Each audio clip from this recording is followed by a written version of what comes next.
அத்தனை பெண் அமைச்சர்கள், ஒடுக்கப்பட்டோரின் குரல் சட்டமன்றத்திலும் அமைச்சரவையிலும் ஒலிக்கிறது. முதல் முறையா நான் வியந்து பாக்குறது என்ன தெரியுமா, நம்முடைய அந்த அமைச்சரவையில ஒரு அமைச்சர்ல வர்றாங்க, எல்லாரும் மகிழ்ச்சி, புன்னகை, கைத்தட்டல் அப்படியே வரும் பொழுது, காங்கிரஸ் பெரிய இயக்கத்தினுடைய தோழர் வருகிற பொழுது அனைவரும் சேர்ந்து ஒரு மிகப்பெரிய கரவொலி வந்தது.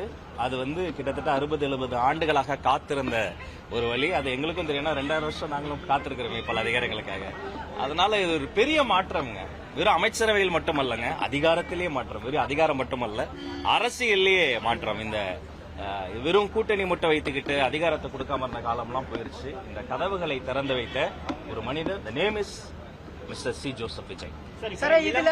இளம் அமைச்சர்கள் நிறைய பேர் அமைச்சர்கள். அவங்களுக்கு சவாலா இருக்கும்னு நினைக்கிறீங்க? இல்ல, பழகிக்குவாங்க. இளைஞர்கள் தானே இந்த நாட்டில் சிவில் சர்வீஸ் எக்ஸாம் முடித்துட்டு அதிகாரிகளாக வராங்க. இளைஞர்கள் தானே மாபெரும் புரட்சிகளின் போது முன்களப்புறைகளாக நிற்கிறாங்க.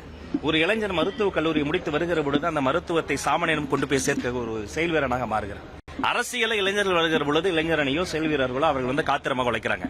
அதிகாரத்தில் இளைஞர்கள் வந்திருக்கிறாங்க.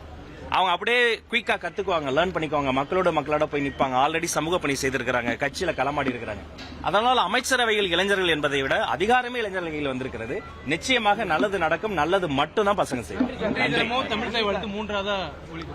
இன்னைக்கும் ரெக்வஸ்ட் பண்ணேன், அப்படியே மைக் போய் கேளுங்க. நான் இன்னைக்கு ரெக்வஸ்ட் பண்ணேன், சார் இது லோக் பவன், நாங்க நடத்துற ஃபங்க்ஷன் இப்படிதான் பண்ணுவோம்னு சொல்லிட்டாங்க.